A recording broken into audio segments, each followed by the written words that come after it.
Hey guys, welcome back to my channel. Welcome to my new apartment. This is so exciting. I just moved recently, less than 2 weeks ago. I moved out of my parents' house and I have two wonderful roommates, and this will be my filming space from now on. I have a lot of adjustments to do, a lot of cleaning to do, but once everything gets set up, we'll do an apartment tour and I am thrilled. I do miss my parents though. Mom, I miss you. Dad, I miss you. I know they watch my videos, so... Anyway, today's video is going to be a review on Makeup Revolution. They are a brand sold at Ulta, exclusively at Ulta, and they are really, really affordable. I picked up a lot of the products. I've been testing them out for a while, and I want to kind of explain to you guys what I think is worth it, what I think is not worth it, and just my general thoughts on the brand. So we're going to hop in right away.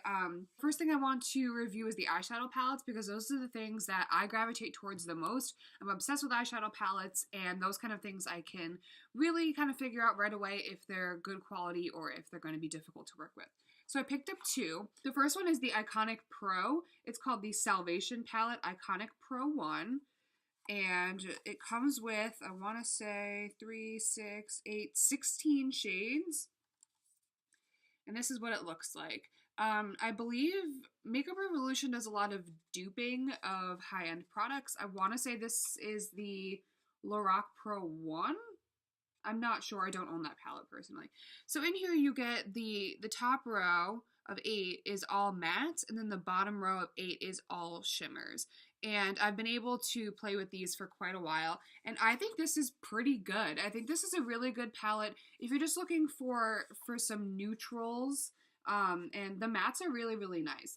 The eye look I have on today is from this palette combined with the other palette, and I will insert some demos of some shades that I did use. So for my transition shade, I went in with this darker brown, and it blended out really, really nicely. I didn't have any problems with it at all.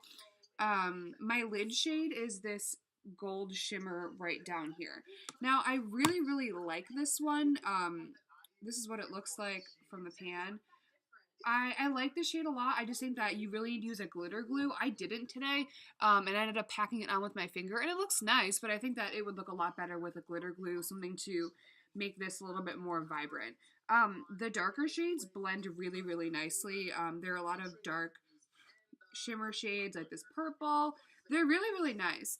The one thing I do experience is pretty bad fallout, but that's not anything you can't fix by doing your eyeshadow first. Like, see, for this swatch, there's like chunks over at the bottom, but that's not so bad. I mean, it happens in a lot of my higher end palettes too.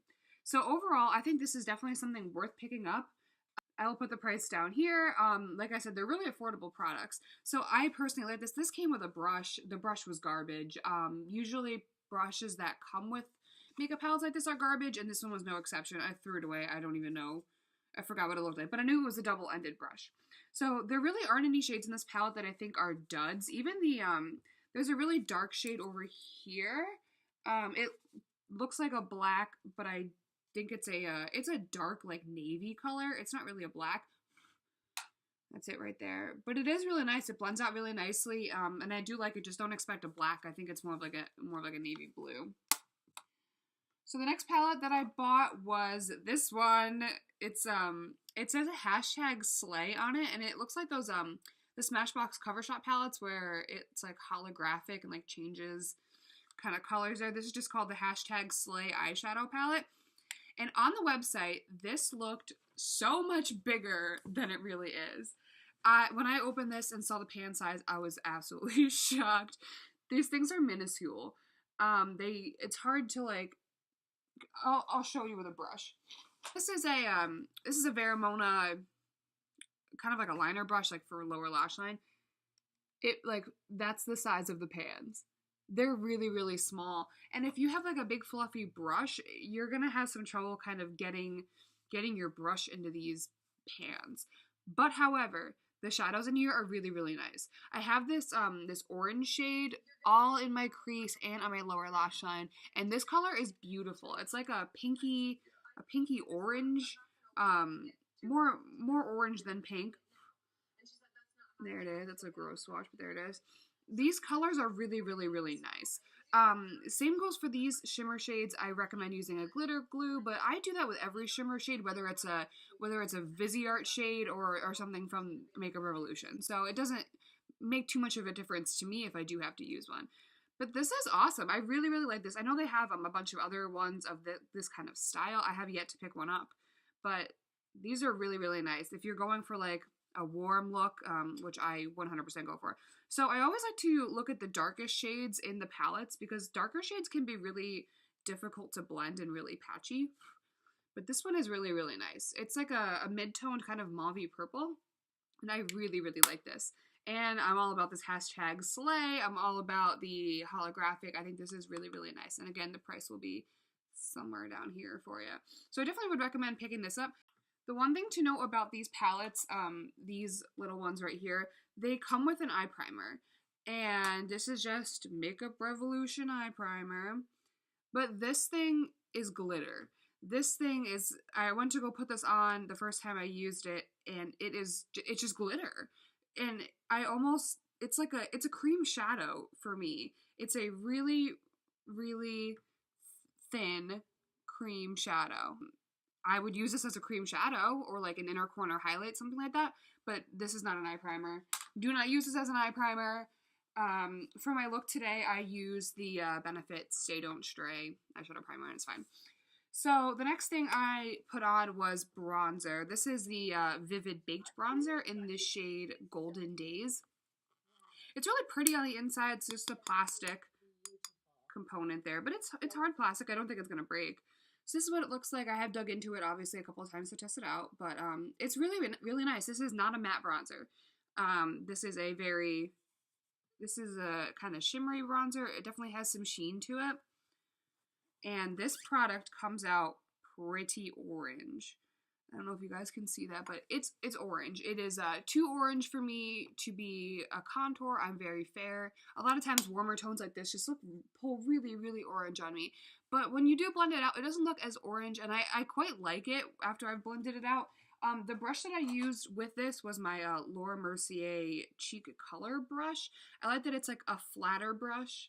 And more tapered towards the top, so I am able to kind of like really get in there and kind of blend it up and around the temples. I like this a lot. I don't know if the other colors are any different, but when I ordered this online, this was the lightest shade, and the other two looked really, really, really orange.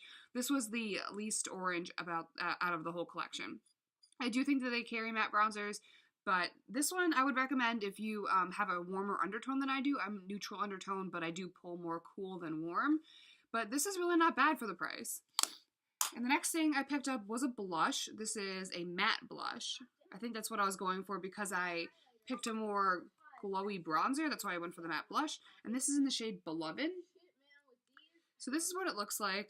It does have the word Revolution printed on here, but I have used this enough that I've kind of worn it away. So this blush is amazing. It's what I have on now. And this blush is really, really pigmented, so you have to be really, really careful with this. The brush that I used was the IT Cosmetics CC Double Airbrush Ball Powder Brush. That's quite the name. It's a blush brush. So this is what I use because it really does a good job at diffusing the blush so I don't have like a big stripe. This swatches terribly. Like look at that. It swatches really, really badly. And it goes on really chunky. And it does not swatch good at all. But on a brush, it's fine. It's not streaky, it's not powdery, it's not chalky, like nothing. I really, really like this blush color, and I will continue to use this. The last face product that I got was the highlighter. I heard about this highlighter from one of my favorite YouTubers, the Taylor, and she's really fair, and we both have cystic acne and kind of face problems that we need to cover up. But this highlighter, oh my god. This is the Triple Baked Highlighter in Goddess of Love. This was sold out for a while, and I have never seen this in the store, but it came back in a stock on the website, on the Ulta website. So it comes in this cardboard box. This is what it looks like on the inside. Does it remind you of a certain blush from Too Faced? This looks just like the Too Faced Blushing Hearts blush or whatever. This is just a little box, and then it comes out of here in like a plastic container. Makeup Revolution, you do your dupes and you do them spot on, because if somebody showed me this, I would think it's a Too Faced product. I don't know how Too Faced feels about that, but anyway. So this highlighter is amazing. I have it on my cheekbones. This highlighter pulls really icy and kind of cool toned pink. So I don't know if I would, again, pair it with this warm eye, because it does look kind of funky. But this is just absolutely gorgeous. It's so reflective. It's so nice. I need to figure out a better swatching method. It's so reflective. It's absolutely beautiful. It'd be a really nice eyeshadow too, but it gives you that like metallic-y reflectiveness that we're all looking for in our highlighters. So this again was really affordable. I don't know about travel friendly, just because it's in this kind of just cardboard box that can come apart really easily, but I would just tape it together or something if I really wanted to take it. In this pan, you're getting 0.35 ounces or 10 grams of product. In the Iconic Pro 1 eyeshadow palette, the net weight is 0.56 ounces or 16 grams. It has a 12-month shelf life, and the first two ingredients are mica and talc. I know a lot of people don't like mica and talc in their products, but their eyeshadow palettes are full of them. Even my Viseart shadows have talc in them. Something to know is that this particular palette has mineral oil in it. I know people have sensitivity to mineral oil, and for me, I'm currently spray tanned, and mineral oil will take off that spray tan. I'm not too worried about that with my face, but definitely like lotions and stuff that you put on your body that have mineral oil in them will take off that spray tan. For the Soleil eyeshadow, the hashtag Soleil eyeshadow palette, again a 12-month shelf life, you're getting 0.31 ounces or 9 grams, and again this contains talc, mica, and mineral oil. For the blush, a 12-month shelf life, you were getting 0.31 ounces or 8.9 grams. And then the final thing that I picked up was a lipstick. This is their Iconic Matte Nude Lipstick in the shade Lust. And then on the bottom, it says the shade name. This comes in a rose gold kind of shiny component there, really pretty. When you open it up, it says Makeup Revolution right there. And this is the shade. It's just kind of pink. It's just like a medium pink. But this lipstick is so patchy. It goes on so patchy. So the first time you put it on, oh my god. So there's going to be like chunks missing, and it's going to spread the product around in a weird way, and it's not cute. You need to go on with 2 layers. This is my look today after 2 layers. It's definitely not the most even lipstick. It's not the most buttery, smooth. My lips kind of do stick together a little bit, but the more you layer it on, the better it is. I like the shade. Again, I don't think it goes with my eyeshadow look. So this is what the color looks like. And this is I went back and forth with it a couple times, but I will show you kind of what it looks like with just one swatch. When you build it up, it's really, really not bad. It's a pretty color, like a peachy pink. And this was really inexpensive too. I've worn this throughout the day. This has the same consistency as a Marc Jacobs Remarkable lipstick, where it's matte, but it doesn't dry all the way, and it feels kind of heavy and sticky almost. But that does allow for the lipstick to stay on a long time.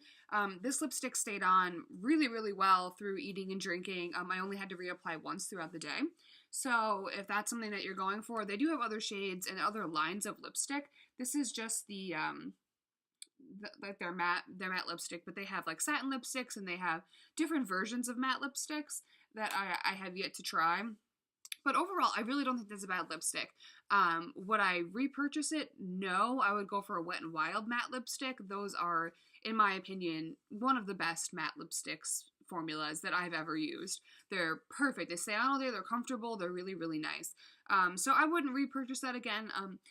All the stuff that I have just shown you, I would repurchase again. And then the last thing I bought was a setting spray. This is their Pro Fix Oil Control Fixing Spray.